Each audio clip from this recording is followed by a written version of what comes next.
Talo fele mai monga lo tatu nu. Hai alo baya o le tatu pokalame whapito o le ala o tau mai moa whafonga. Se tala manino le whaulunga o le whapitonga o le Salvation Army i le tūlanga o loo iai le whatumtupula ia o le auto wa amai o le ato o lo polo ina whamsnonga ina ia awai au onga le Salvation Army mo se si swinga fau o le oranga. Le hua festival whatu inai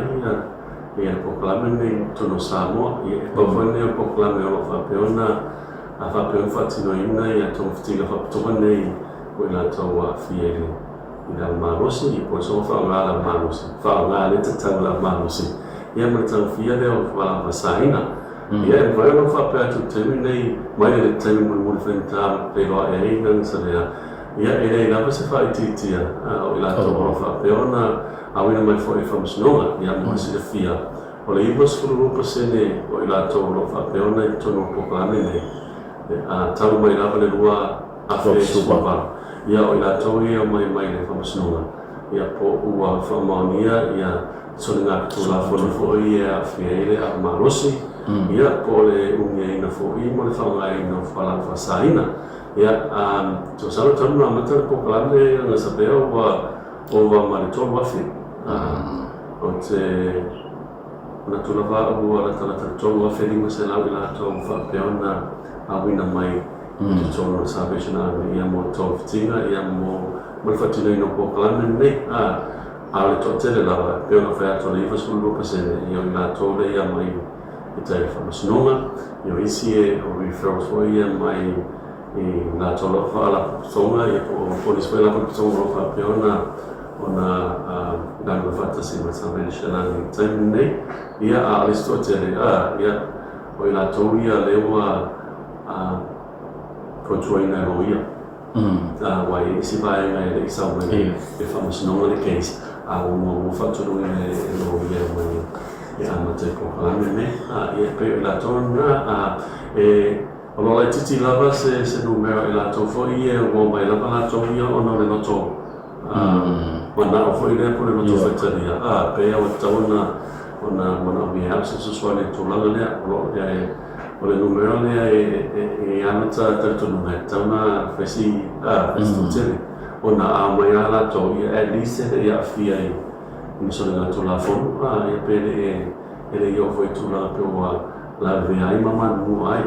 ia ai o fana no ia se longa la va tukule va vitao pe monia ia fa tua o mai na ia Salvation Army ia pole au fa tala de musu soswai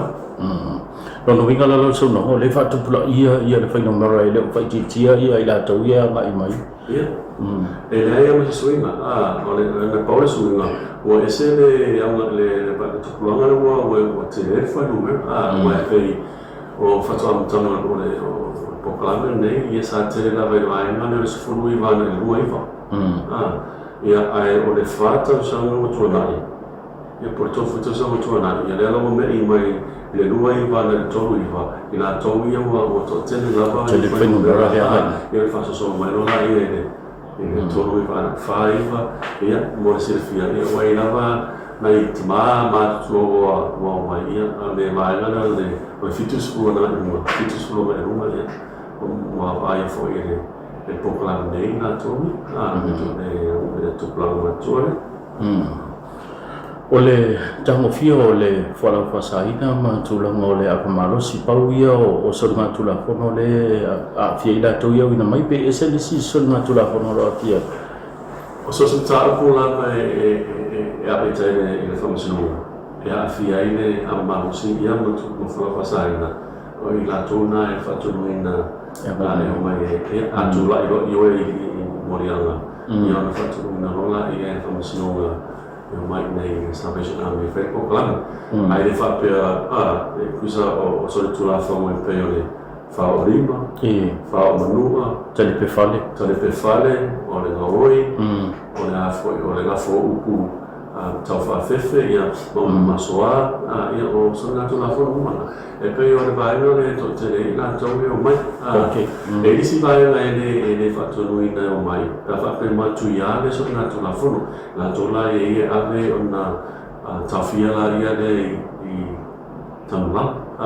mo se pai foi pe masina pe rua masina ia a to tele la to e o mai ia la to ia e pe to langa la tava na si io no le foi no ver la to o mai e to ti lava ia so uma ale fa lima yani referral so ia mai famoso no mo la to ia tava na ia ona sa ia le to mo si vai na le o fa o lima lima tamo vale o kale fale so mai to mo hoi ia vai na le si vai na le mo lu tele vai na le o la fo io so fa fefe e mo ma so a fo ile ia le ana no mo dia mai ia o mo la vola ia pe o tau fia foi la fa sai e mo fai na tau mai na le tau sanga le mo tia o fai asi fe o le numero la to io mai to la aisa ia wa e pe tau le ai se o mai le mawanga e pe wa ma tana alwa lunga le numero la to io mai aisa mo na to la to na i mo mo lia a tuma salo a fa foi numero ina la to ia tau fia me nei ai o mai e mo e fai pada se mo runga te le numero e fo i tala foi ta fa mo ai e se o a fai assessment ai la to e fai mai tala ia fa pe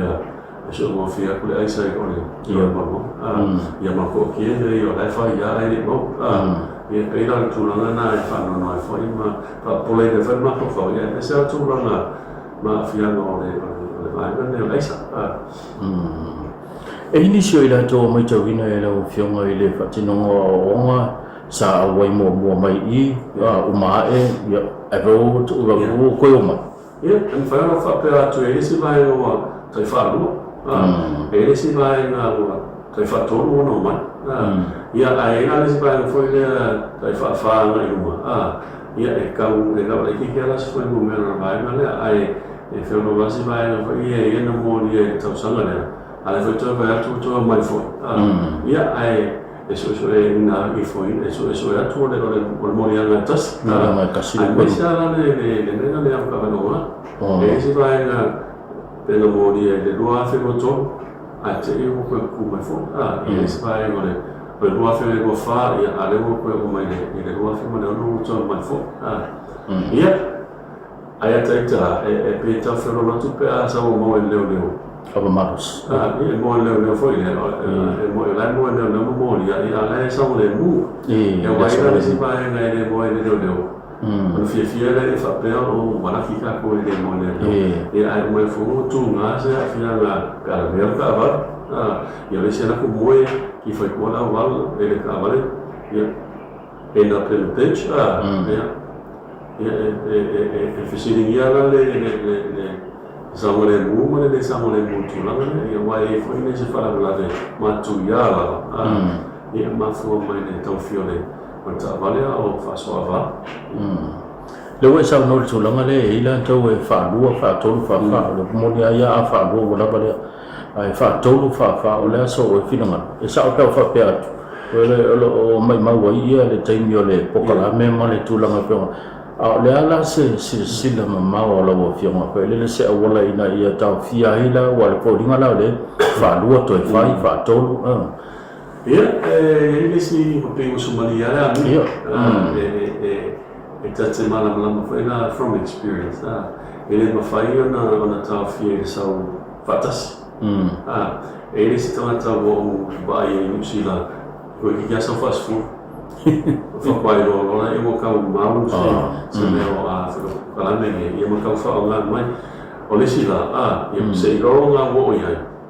e la re o le ve ala de a matua tinga ina e a male a foi ma fa pui e o fa to a lo la e tau a matau na mo fa na foi ele ma fo ele a ole ko ke le e a foi take a risk e foi tanto uma o instante eu mai a POLOKALAME ala faia ale e no fomo fa longo ma participate como POLOKALAME ala faia e a nota ma sa foi ele ali a tana te papena ia a natural na o tuna papene se não ala o maua loka ona ta se lau pasene da ele to fai ya mio nei ia ai o tala le so fa to fa ia e ka kilo ana mai fo ia nga mio fai ko la e sao ia bi ka ko fa mai pisi te ise perché ise aso ela fa poco la mia bi me fa mo ia po le so ta mai fo e ka kilo la ia mamma wa mo le sui mamma wa mo fo na fa le mo sui le fa ia e foi le afro e foi o pai mais ali uma to fa la when you're ready awa ele sa tela na sa o le fefe como snunga ai sa un foi le fa se swing ona mo suma dia ga mio na limpia suma dia le tamo fio fa fa sai ai te talo foi le ia se te mio fia ia e POLOKALAME ma meo fa peona ana fa soina foi to POLOKALAME i ma fo tata nei awa o le meto ia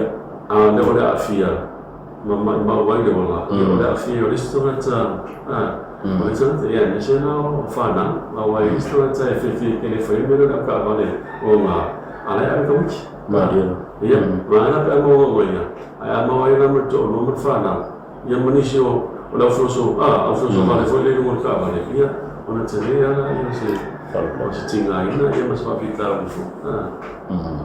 Masan lo fa longo I tau mangal pamisnonga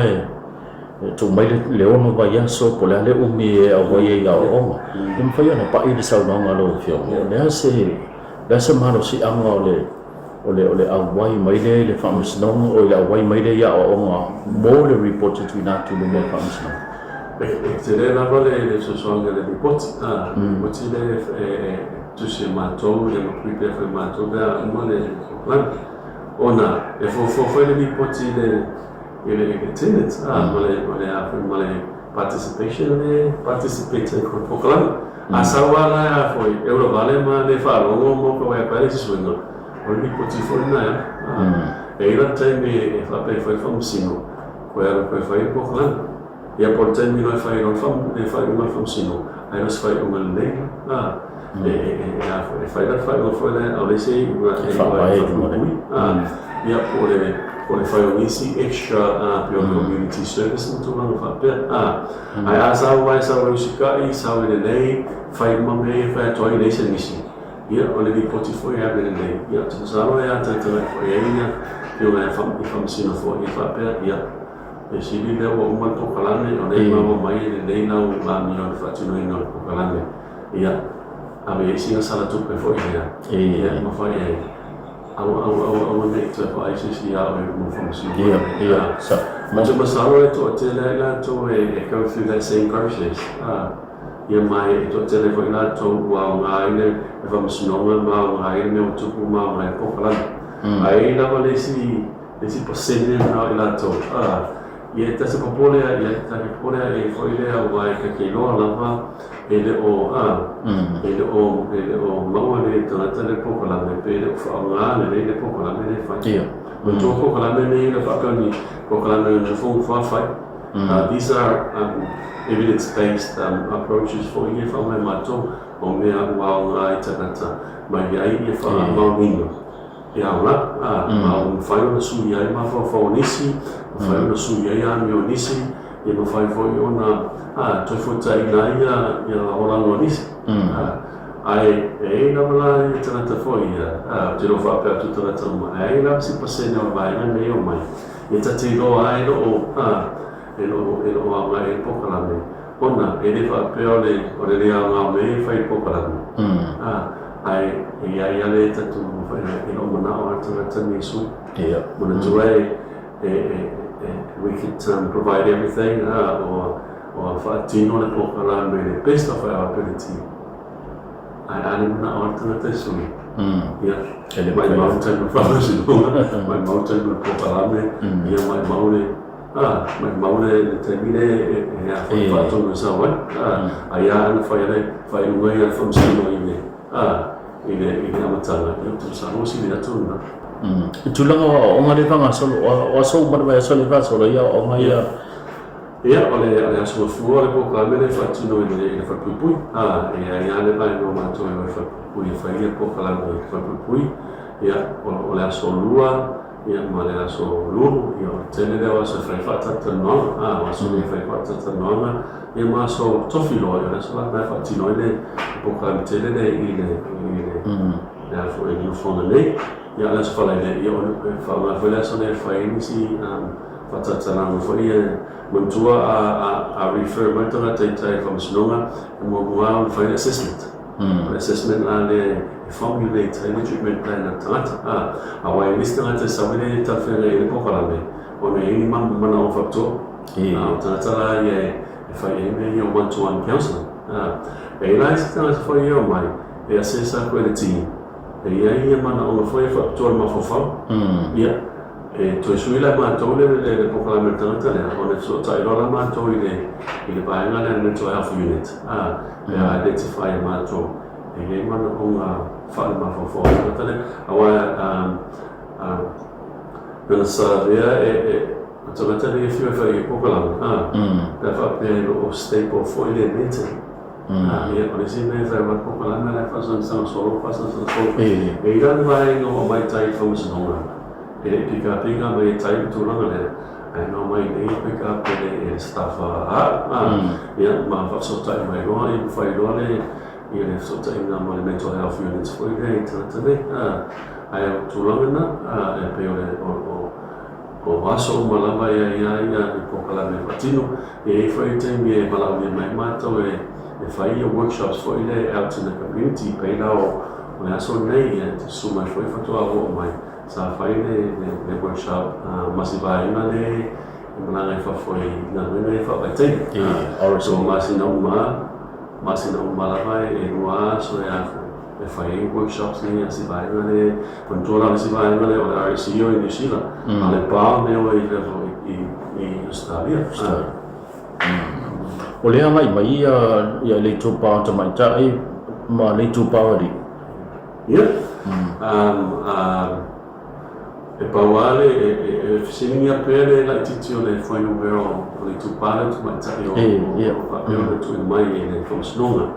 Ai le tatununga ia tu salo e lau tatununga whai lea ona tu salo e nala i ti ia tamatai o mai.